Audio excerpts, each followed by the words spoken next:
교수님께서 이 좀 3.1 민주구국선언 좀 의의를 좀 정리를 해주신다면요. 이 사건이 갖고 있는 의미를 좀. 뭐 여러 가지가 있는 것 같은데요. 네. 일단 김대중 대통령이 이제 당시 여러 가지 그 뭐 선언이나 다른 기회에 피력한 말을 통해서 보면 예. 이제 법이라고 하는 것을 이제 세 층위로 나누어서 이제 언급을 하십니다. 네. 그러니까 무슨 말이냐면 방금 회장님이 얘기하신 것처럼 유신 선포 이전의 헌법을 기준으로 해서도 유신 헌법은 불법적인 행동인 거죠. 그러니까 그 불법적인 실정법, 실제로 이제 지금 제정되어 있는 이 법을 기준으로 나를 유죄로 판단하는 것에 동의할 수 없다는 이야기를 계속하세요, 줄곧. 그러니까 나의 행동은 틀리지 않았다. 그러니까 정당하게 제정된 과거의 헌법상으로 아무런 문제가 없다. 오히려 나를 불법으로 규정하는 현재의 현행법이야말로 부당하게 제정된 법이다라고 이제 고발을 하시는 거죠. 그렇죠. 그런데 이제 결국 이 모든 것을 지향하는 바는 우리가 보통 이제 그 뭐라 그러죠? 백성이 하늘이라는 말 이런 표현 쓰듯이 김대중 대통령의 머릿속에는 결국 이제 국민이 하늘이고 백성이 하늘이고 그 하늘을 닮은 법이야말로 이게 이제 근본법인 거죠. 말하자면 도덕법이고 근본적인 법이 있는 거고 네. 이 국가가 제정하는 나라의 법이라고 하는 그 법을 닮아야지 그 법을 거슬러서 억지로 나쁘게 법을 제정해서 지키라고 강요하면 그건 좋은 법이 아니라고 하는 기본적인 인식은 가지고 계세요. 그러니까 이런 세 가지 법, 그러니까 근본적으로 인간이라면 당연히 지켜야 하는 법, 예. 그리고 과거의 그래도 정당성을 갖추고 있는 헌법, 그리고 지금의 부당한 현행법, 이걸 구분해서 말씀을 하시는 겁니다. 그러니까 네. 재판정에 앉아있는 사람들이 궁색하죠. 결국 이건 나중에 민주화가 된 후에 다 재심에 의해서 다 무죄 처분 받고 네. 오히려 그때 판결이 잘못됐다는 것이 다 입증되거든요. 그러니까 바로 그런 논리적인 방식으로 현행법의 문제점을 계속 이제 논박하셨죠. 그다음에 또 하나 이 사건이 역사적으로 또 의미 있는 것 중에 하나는 예. 아까도 이제 그 배우자들, 이제 민주 인사들의 배우자들의 역할, 특히 이제 뭐 이희호 여사님도 심지어 진주 교도소 근처에 뭐 방을 얻어서까지 이제 옥바라지를 하고 이제 그러셨다는 얘기를 하셨는데 사실 이제 공식적으로 민주화운동 가족 실천 협의회인가 민가협이라고 불리는 그 단체가 결성되는 건 1985년이에요. 네. 근데 이제 단체는 굉장히 늦게서야 결성됐지만 나중에 네. 이미 이때부터 그렇습니다. 민주화 네. 운동을 한 분들의 가족들이 계속 생겨나는 거예요. 협의체를 만들어가죠. 그러니까 가족들이 네. 가장 구속자 가족 협의회. 제가 이제 농담처럼 저희 어머니한테도 네. 제가 만약에 이제 이런 활동을 하다가 잡혀가면 엄마는 뭐 할 거냐고 묻곤 하는데 네. 이제 뭘 선뜻 대답을 하시던가요? 못 하세요. 아. 근데 물론 이제 그런 일을 당하면 누구나 다 투사가 될 수 있을 텐데 네. 이분들이 어떻게 보면 가장 먼저 모범적으로 말하자면 옛날 일제시대 때 독립운동하신 분들의 옥바라지 하셨던 네. 독립문 근처에 그 서대문 형무소 근처에 옥바라지 골목 있었다고 그러잖아요. 저도 계속 이 내용을 들으면서 예. 그 독립운동가의 삶이 계속 보여지더라고요. 그렇죠. 네. 그러니까 사실 뭐 한 집안의 가장인데 갑자기 감옥에 가면 생계는 생계대로 어려운데 부인들이 어떻게든 남편도 뒷바라지 해야 되면서도 네. 동시에 투쟁을 하고 있고 남편의 네. 무고함을 알려야 되는 겁니다. 그러니까 이제 이게 굉장히 중요한 건데 모든 독재 정권은 그러니까 정치범의 존재를 인정하지 않아요. 양심수라고 하는 개념을 인정하지 않아요. 그러니까 예를 들면 미국에서 네. 양심수 석방하라 그러면 우리는 양심수 같은 거 없어 이렇게 얘기하죠. 그러니까 뭐냐면 파렴치범으로 만들고 싶어 해요. 잡범 취급하고 싶어 해요. 모든 억압적인 정권은. 네. 그러니까 동시에 이 분들은 그렇게 나를 잡범 취급하고 싶어 하고 나를 뭔가 나쁜 이미지를 더 치우려고 하는 그 정권의 이미지 공작에 맞서서 더더욱 의연하게 대처해야 되고 자신들의 말을 통해서 본인들의 정당함을 어떻게든 피력해야 돼요. 그리고 그걸 바깥 세상으로 알리는 역할을 하는 것이 변호사와 예. 유가족이, 아니, 유가족은 아니죠. 가족이죠. 네. 그러니까 되게 이때부터 이제 인권 변호사라는 존재들이 등장합니다. 그래서 여기 이제 사건들 보면 뭐 우리 광주에 이제 그 생가도 남아있는 홍남순 변호사 네. 뭐 이런 분들부터 시작해서 유명한 변호사들이 이제 이때부터 이런 양심수를 옹호하는 활동들을 하시고 그래서 이제 바깥에 나가서 알리시는 거죠. 그리고 마찬가지로 이제 가족들이 방청을 하거나 방청이 제한되는 경우에도 어떻게든 그 의연한 모습을 못 봤어도 의연한 모습으로 네. 알려야만 이 운동의 대의가 계속 전달될 것이고 뭐 사람들이 다 포기하지 않고 계속 네. 힘을 내겠죠. 그러니까 이 중간에 이 간접적인 민주인사들의 역할이 엄청납니다. 그래서 가족의 역할, 전 굉장히 중요하다고 생각합니다. 이 과정 속에서 유대감이 엄청 깊어질 거 권 교수님 아닙니까? 말씀에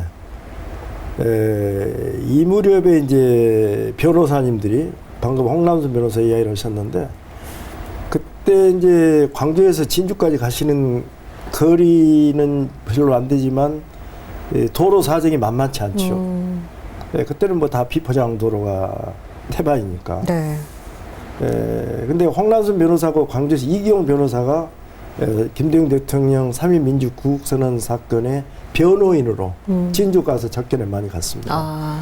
그리고 부산, 김해, 하동 등지에 계신 영남권 변호사들, 법조인들이 네. 또 김대중 대통령의 변론을 많이 맡아서 해요. 대표적으로 부산의 김광일 변호사라고 그분이 이제 노무현 대통령을 정치로 이끌어준 멘토지요. 그 김광일 변호사가 그때 이제 김대중 대통령과 깊은 인연이 생깁니다. 김광일 변호사는 1987년에 제가 부산 그 요산 김정한 선생이라고 소설가시죠. 낙동강의 파수꾼. 그 선생님을 인터뷰로 방문을 했는데 그때 이제 김정한 선생님께서 저한테 좀 오늘 날짜가 좀 아쉽다. 우리 광주 분들이 제일 좋아할 사람이 김광일 변호사인데 그가 김대중 선생 만나러 동교동 갔대. 그럼 우리 김광일이 와서 당신들이 접대할 텐데 말이야. 이 말씀을 요산 김정한 선생님 하세요. 근데 그 김광일 변호사가 굉장히 그 동교동 그 김대중 대통령을 존경하는 부산의 대표적인 양심 세력의 지도자였습니다. 네. 그때 인연이 되는 겁니다. 3.1 민주국선언 사건에. 그 다음에 이제 4.1 민주국선언 사건에 함께 구속되신 분들은 나중에 전두환 신군부 집단을 위해서 네. 김대중 내라는 뭐 조작 사건에 구성원이 되어버린 거예요. 그러니까 굉장히 1976년 3.1 민주국선언 사건이 갖는 그 규정력은 플러스든 마이너스든 여러 면에서 상당히 크게 작동된 겁니다. 네. 그래서 김대중 대통령이 진주교도소에서 수감돼 계실 때 이들이 굉장히 가혹하게 김대중 대통령을 대했어요. 삭발을 해버리죠. 그래도 김대중 대통령도 이상이면은 삭발까지 시킬 수가 있을까? 이게 전두환 신군부 집단도 그걸 그대로 본받아가지고 삭발해버린 겁니다. 그 삭발을 한 상태에서 수용생활을 하는데 이회사님하고 면회를 해도 변호인하고 면회를 해도 교도관 몇 명이 전부 그걸 기록하고 듣고 말을 통제하고 이런 거예요. 그러니까 김대중 대통령이 도저히 못 가고 인내할 수가 없으셔가지고 마침내 이제 1977년 5월 7일 날 단식이라는 말하자면 비폭력 저항의 최고 높은 단계죠. 예. 자기 목숨을 내놓고 식음을 전폐하니까 나서셨군요. 단식 투쟁을 하죠. 그러니까 이제 그때 그 단식 김대중 대통령의 단식 소식이 아무리 언론에서 통지를 하더라도 사람의 입소문을 타고 변호인의 입소문을 타고 그 가족의 입소문을 타가지고 전국에 네. 알려지니까 역설적으로 어떤 현상이 벌어졌냐. 전국에서 김대중 대통령한테 1호 편지가 쇄도하는 거예요. 이문 편지 여기저기서. 그러니까 이제 교도소에서 조치를 합니다. 어떻게 하나요? 이제 많은 간섭을 안 하죠. 면회도 좀 하게 해주고. 면회도 좀 자유롭게 하고 변호인들 면담도 조금 편하게 하고. 그리고 이제 단식을 6일 만에 중단하시죠. 그래서 이제 김대중 대통령이 그렇게 밖에서나 안에서나 그분은 치열하게 자기 투쟁을 통해서 민주주의의 집행을 항상 확대하고 네. 민주주의의 단계를 계속 높여나가는. 그래서 이제 더 한 단계 높이 발전시켜가는 그러한 에너지를 다 쓰신 분이에요. 예. 이게 이제 요 시기가 또 중요한 건 이걸 계기로 해서 그러니까 이 그 선언에 함께 참여하셨던 분들과 함께 무슨 집단으로 감옥에 갇히거나 그런 것도 아닌데 네. 다 독방이죠. 사상범들이니까. 그런데도 이제 재판을 받기 위해서 오고 가면서 어쨌든 접촉을 하게 되고 예. 그리고 함께 고난을 겪으면서 이렇게 묘하게 정서적인 유대감이 형성이 된 것 같아요. 그러니까 이제 김대중 대통령님이 자서전에서 쓴 말을 봐도 그렇지만, 그러니까 이 선배 어떻게 보면 빵제비들인 거죠. 그러니까 이 종교인들 중에는 예. 이제 거의 들락날락하신 그러니까 그 연식이 훨씬 더 오래된 분들, 함석헌 선생님 같은 분들 특히 그렇고, 네. 그러니까 이분들한테서 많은 영향을 받으신 것 같아요. 그래서 이제 뭐 어떤 미국의 철학자도 주목하는 부분 중에 하나가 뭐냐면 네. 마치 유대인들이 아우슈비츠 수용소에서 살아남기 위해서 이제 관점 전환을 시도하는 것과 유사한 체험을 하신다, 김대중 대통령이. 그러니까 이걸 이제 뭐 제가 또 이제 괜히 또 아는 거랑 막 접목을 시켜보자면, 네. 그러니까 이제 고대 그리스 도시국가들이 몰락을 하면서 그리스인들이 이제 그 곳곳으로 이제 노예로 팔려갑니다. 그러니까 네. 이제 나라 잃은 사람들이 돼요. 이제 마케도니아 제국에 점령당하고 로마 제국에 정복당하고 그러면서 이제 폴리스를 잃어버리고 이제 뿔뿔이 흩어져서 네. 여기저기서 이제 노예 신세로 살게 되거든요. 그러니까 이제 본인들이 정치적으로 인간다운 삶을 살기 위해 필요한 폴리스가 사라졌으니까 네. 이제 이 사람들은 깝깝한 거예요. 그럼 이제 자기는 동물의 지위로 이제 강등된 거란 말이에요. 이때 스토아 학파라고 하는 철학 사조가 등장을 하는데 네. 이 사람들의 생각은 뭐냐면, 그러니까 내가 그러니까 폴리스에 있건 아니면 여기 지금 뭐 로마로 끌려왔건 아니면 다른 어디에서 끌려와서 심지어 노예 신세로 살더라도 네. 거기에서 내가 자유인으로서 또는 인간으로서 뭔가 존엄을 잃지 않고 살 수 있으려면 무엇이 필요한가를 고민하기 시작을 해요. 그러니까 관점을 바꾸는 거죠. 그러니까 예를 들어 내가 가난해서 불행해져야 된다면 그거는 되게 가난해지면 이제 끝난 거죠. 또 반대로 내가 병들어서 불행해지는 거라면 난 병에 걸리면 이제 끝나는 거예요. 또 마찬가지로 감옥에 가서 내가 불행해져야 된다면, 그러니까 이렇게 환경에 내가 종속된 존재라면 나는 네. 행복해지기가 너무 어려워지는 거예요. 특히 엄혹한 시대에는. 그래서 이제 그 사람들이 인간의 이제 본질적 요소와 관련해서 정신적 어떤 부분에 더 초점을 맞추고 네. 내가 어디에 있든 이 우주 전체가 곧 나의 집이고 내가 속해 있는 공동체고 이곳에는 현재 실정법과 상관없는 보편적인 자연법이 있고 네. 이 법에 따라서 내가 올바르게 살면 나는 인간다운 삶을 사는 것이라고 하는 그런 이제 철학 사상을 발전시키거든요. 네. 비슷하게 아우슈비츠 안에서도 유대인들이 예. 그곳에서도 자기가 용기를 가지고 희망을 잃지 않고 또는 인간다운 존엄성을 유지하면서 살려면 뭔가 생각을 바꾸지 않으면 안 되는 거예요. 마찬가지로 지금 이분들도 이 수많은 사람들도 독재 정권 치하에서 오히려 의인이 있어야 할 곳이 어딜까? 그것이 오히려 감옥이 아닐까? 그러니까 김대중 대통령도 계속 그 얘기를 하세요. 내가 오히려 이 시기에 감옥에 있는 것이 행복하다 또는 자랑스럽다. 이분들과 함께 고난받는 게 떳떳하다, 자랑스럽다.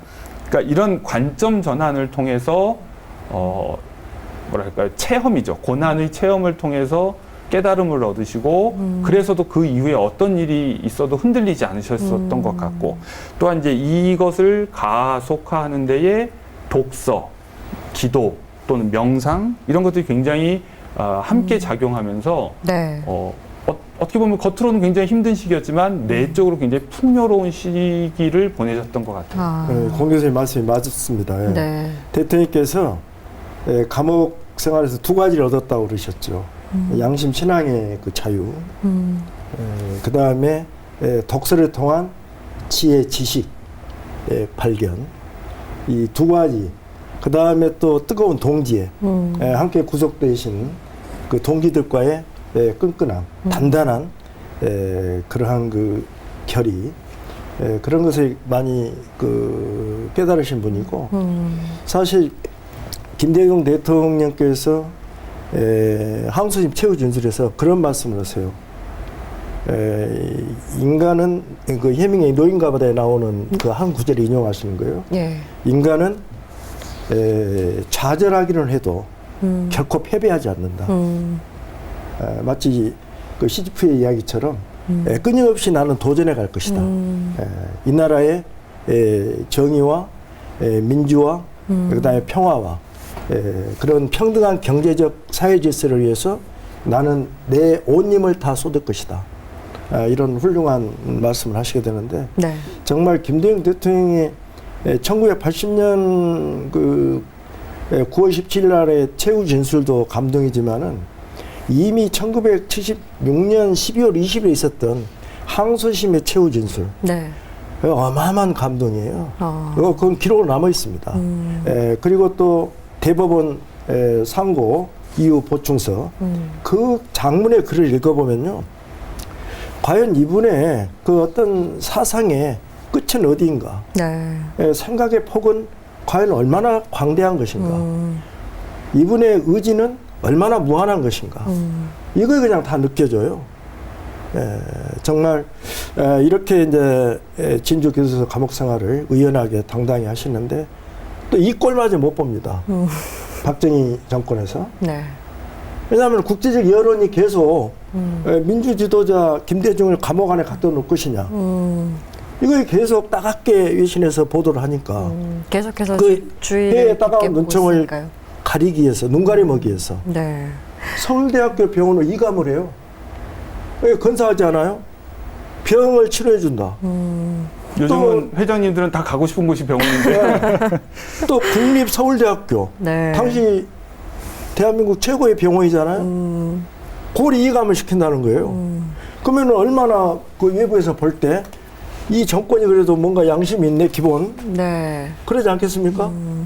그 교수님 아까 얘기하신 그 뭐 회장님께서도 얘기하셨고 그 관점의 전환이라는 게 뭐 민주화 운동도 저희가 뭐 얘기를 하고 있지만 지금 이 시대를 살아가는 저희 모두에게 좀 필요한 얘기인 것 같아서 청년들도 그렇고요. 저희는 뭔가 이 외적인 환경이 나아져야 행복할 것이다라는 생각을 좀 많이 하잖아요. 굉장히 그 김대중 대통령이 철학적으로도 깨어 있는 분이셨던 거네요. 네. 저는 그게 이제 진짜 고난을 당해본 사람들이 깨닫는 요소인 것 같은데 요즘은 그렇게 해야 한다고 이제 꼰대처럼 말을 하면 이제 정신승리한다고 좀 조롱하는 경향이 있죠. 그래서 이게 이제 단순한 정신승리하고 좀 다른 깊이 있는 영적인 각성 뭐 이런 것에 더 가깝다는 생각이 드는데 네. 아무튼 오늘날도 여전히 필요하다는 생각은 합니다. 네, 그러면 이 수감 중에 좀 계속 있었던 일들 얘기를 해보려고 하는데 77년 12월에 예. 서울대학교 감옥병실로 이감을 했습니다. 그렇습니다. 예.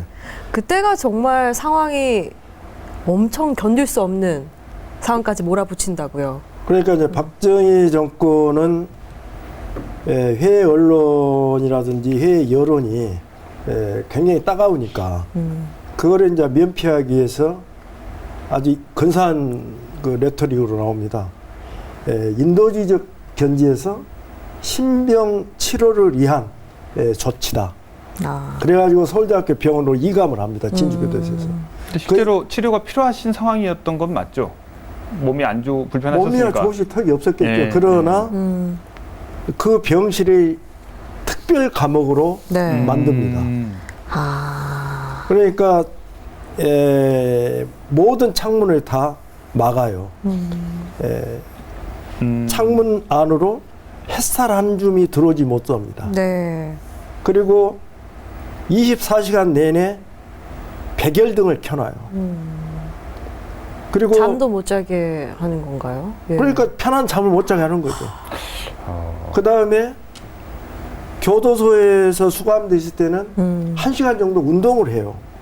그래서 흙도 밟고 네. 하늘도 쳐다보고 맑은 공기도 들이마시고 그 어떤 초목에 자라나는 것들도 눈여겨볼 수 있고 그야말로 이렇게 자연과 똑같은 수감자들, 동지들 이런 사람들과 교감도 할 수 있는 거죠. 네. 대화도 할 수 있고 1시간 동안. 근데 그 모든 예부로부터의 모든 것을 차단해 버립니다. 그리고 예부로의 서신마저도 차단을 해요. 오로지 하나만 주어지는 것이 네. 병실이기 때문에 보호자이신 이효 여사님의 방문만 가능하면. 아. 예. 아, 좋은 점이 그래도 딱 하나 있네요. 딱 그 하나예요. 딱 하나. 대통령이 말씀하신. 딱 하나 좋은 것은 매일 아내를 볼 수 있다는 거. 아. 근데 이 여사님 얼마나 대단하시냐면요. 진주 교도소에 계실 때도 김대중 대통령이 추위를 많이 타세요. 네. 여름에도 자동차에 에어컨을 못 틀게 합니다. 아. 그러니까 수행원과 이 경호원, 그다음에 운전하시는 분은 굉장히 힘들어해요. 그 정도로 이 추위를 못 견디십니다. 그런 분이 한겨울에 감옥 생활을 하니까 그러니까요. 이 여사님이 이렇게 털장갑이라든지 두터운 옷을 이렇게 선수 이렇게 저기에서 짜가지고 넣어드리고 아. 그리고 남편이 한겨울 추운 감옥 안에서 정말 이렇게 지낸 것을 생각하면서 당신이 불을 안 놓고 살아요. 아이고. 한겨울에도. 아, 본인이요? 네. 네. 그냥 냉방에서 사시는 거예요.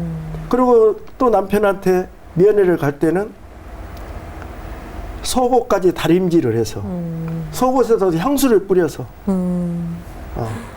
그 남편 되신 분과 아내 되신 김대중 이호 두 분의 네. 그 교감을 늘 이렇게 천시 총각도 놓치지 않고 네. 사랑의 온기를 채워드리는 거죠. 그런 이호 여사님을 이제 서울대 병원에서 유일하게 매일 볼 수 있는 그 즐거움 하나, 네. 기쁨 하나를 빼놓고는 이건 특별 병실이 아니라 특별 감옥으로 개조해 놓은 겉으로만의 서울대학교 병실이죠. 예, 여기에서 김대중 대통령은 또 여기서 초인적인 지혜가 나옵니다. 외부로 서신을 보낼 수가 없어요. 그러니까 아예 교도관 옆에서 목낭연필 하나 쓸 수 없게. 그러니까 이제 어떻게 못을 이 여사님이 넣으셔가지고 이렇게 검정이 은박지 있잖아요. 이런 데다가 못으로 야. 눌렀습니다. 편지를. 그 편지는 못으로. 외부와의 소통. 그러니까 지금 한국 사회가 지향해야 할 바, 어떤 운동의 목표, 이런 것을 동지들과 이렇게 교감하고 소통하기 위한 하나의 미디어적 기능이죠. 네. 근데 그걸 전부 못으로 눌러서 써가지고 그걸 화장실에 휴지통 안에다 이렇게 쌓아놔요. 그러면 이 여사님이 그 화장지 이걸 싼 것을 가지고 집에 갖고 가셔서 그걸 이 여사님이 이제 이렇게 비추면서 그 서신의 내용을 옮겨 적습니다. 그리고 또 이제 이거 이 외부에 탄로될까 싶어서 그 동지들의 중요한 인물들의 이름은 영어 이니셜로 표현해가지고 이런 감옥 생활을 하세요. 예. 그래서 김대중 대통령 이분이 과연 이분이 우리 기레 김대중 영화에서 강원령 목사도 영사에서 그런 말씀을 하셨는데 이게 정녕 사람인가? 예. 그러니까요. 근데 이 서울대학교 병원에 이감 되셔갖고 계속 메모를 보낸 것이 네. 1978년 12월 27일 출감하실 때까지예요. 이게 어마어마한 메모를 보내시는 겁니다. 예. 거의 김대중 전집에 다 들어있어요. 그걸 읽어보면서 정말 이분은 아까도 이제 해밍웨이 노인과 바다 인간은 결코 패배하지 좌절하지 않는다. 네. 아니 좌절하지만 패배하지는 않는다. 예. 예. 이거로 딱 설명될 수 있는 김대중 대통령의 참모습이에요. 그 가능하시겠어요? 서울 그 병원이 햇빛 하나 들지 않고 24시간 내내 백열등이 켜져 있고 1년을 서울대 병원에 갇혀 계시거든요. 근데 그 흙을 한번 밟지 못하고 어떤 계절이 바뀌는 거 밤낮이 바뀌는 것도 느끼지 못하고 요즘은 사람의 양계장에서 면회도 금지예요. 닭들도 이렇게 안 키울 텐데. 닭들도 이렇게 안 살아요. 면회도 금지입니다. 네. 오로지 가족인 이 여사님만 병실에 환자 보호자로서 방문할 수 있는 거예요. 일주일도 못 버틸 것 같은데 1년을 그렇게 지내셨으니 그러니까 나중에 김대중 대통령을 가지고 전두환 신구무 집단이 1980년 당시에 이런 말을 퍼뜨렸죠. 김대중은 환자 되었다. 병신 되어버렸다. 정신적으로 그런 아주 거기서 오래 갇혀 있다가 약간 그래가지고 안 좋아졌다. 이런 것식으로 마타도식으로 흑색선전을 했죠. 그거 견딜 수 있겠어요? 그러니까 김대중이 다시 국민들의 정신적 구심점이 되지 못하도록 하기 위해서 뭔가 수감 생활과 그런 과정에서 약간 좀 연결 지으려고 한 것이 맛이 갔다 이렇게 이제 유언비어를 퍼뜨렸다는 거죠. 근데 우리 국민은 김대중 대통령께서 항상 그 말씀하실 때 존경하고 사랑하는 국민 여러분 오시잖아요. 그 개그맨 김재동 씨가 그런 말을 돌아가신 후에 한 것 같던데 김대중 대통령께서 존경하고 사랑하는 국민 여러분 할 때는 진정성이 느껴졌다. 자기가 그렇게 말을 했어요. 근데 김대중 대통령의 그 옥중에서의 또 이런 진주교수의 수많은 편지와 이런 옥중 투쟁, 그 다음에 서울대 그 병원에서도 못으로 눌러 쓴 편지를 통해서 민주 지도자들과의 소통, 그 연결, 이런 속에서 1978년 이 유명한 국회의원 선거가 있었어요. 1978년 이날도 공교롭게 12월 12일입니다. 근데 이제 박정희가 이제 1978년에 유신 2기 대통령으로 선출이 되죠. 그러고 난 뒤 12월 12일 날 국회의원 선거가 있었는데 그때 이제 3분의 1은 대통령이 지명하는 거예요. 박정희가. 통일체 대의원 이런 형식적인 기구를 통해서. 근데 지역구 의원이 3분의 2예요. 근데 지역구 의원을 선거를 했는데 얼마나 놀라운 결과가 나왔느냐면요. 그때 이제 공화당이 지역구 68석을 차지해요. 그 다음에 신민당 야당이 61석, 또 통일민주당도 야당이거든요. 거기가 3석, 64석이죠. 그 다음에 무소속이 22석이 당선이 돼요. 무소속이. 그리고 이제 득표율로 따지면은 신민당이 32.8%, 그 다음에 공화당이 31.7%. 그러니까 신민당이 득표율에서 앞서죠. 그리고 야당 무소속이 집권 공화당을 압도하죠. 대통령이 지명하는 3분의 1만 없었으면 여소해야 되네요. 여소해야 되죠. 어마어마한 놀라운 정책 사건이 1978년 12월 12일 총선거에서 일어납니다. 이미 민심은 확인됐네요. 거기서 민심이 이미 엎어졌죠. 그러니까 박정희가 형식상으로 1978년 12월 27일에 김대중을 석방을 하는데 자기 대통령 취임 사면 명목으로 석방을 합니다. 자기가 유신 2기 대통령으로 또 당선돼가지고 약간 민심을 달래는 차원에서 지금 이 상황이 안 좋구나를 인지하니까 인정하는 김대중을 내놓지 않고서는 도저히 자기 이 유신 2기 집권, 정신 집권으로 편안히 못 가겠구나. 그 전에 아까 연루됐던 분들은 다 이미 석방된 상태고요. 먼저 1년 전에. 1년 전에. 1977년 12월 25일 성탄절 특사로 김대중 대통령 한 분을 제외하고는 다 석방을 합니다. 석방이 됐고. 그런데 이제 이분들이 서울대학교 병원으로 치료차 이렇게 특별히 인도적인 조치를 한다고 치료를 위해서 그렇게 그야말로 양두구육식의 그런 박정희 정권에 밖으로 이미지적으로는 치료 때문에 옮겨주는 거다. 옮겨주는 걸 해놓았는데 병실이 네. 특수 지옥 같은 감옥이 돼갔기 때문에 먼저 석방되신 그 동지분들이 늘 데모를 합니다. 우리도 감옥으로 보내주라. 우리도 감옥으로 보내주라. 짜증나겠어요. 좀 풀어줘도 문제고 안 풀어줘도 문제고. 포기를 몰라. 김대중 선생을 석방하라. 그렇지 않으면 우리도 감옥으로 보내주라. 정말 그분들이 다 사회 지도자들인데 그렇죠. 다 이분들이 인사드리고 매번 그러고 서울대 병실 앞에 와서 집회하고 찬송가 부르고 네. 눈에 가시가 네. 탔을 거예요. 그러니까 박정희 어떻게 해야 되겠어요? 그래도 이제 계속 여론은 나빠지고. 모질게 1년을 버티다가 네. 자기 대통령 취임이라는 곧 죽어도 체면치를 하고 싶으니까 대통령 취임이라는 명목으로 해서 사면을 해서 예. 형 집행정지로 1978년 12월 27일 날 네.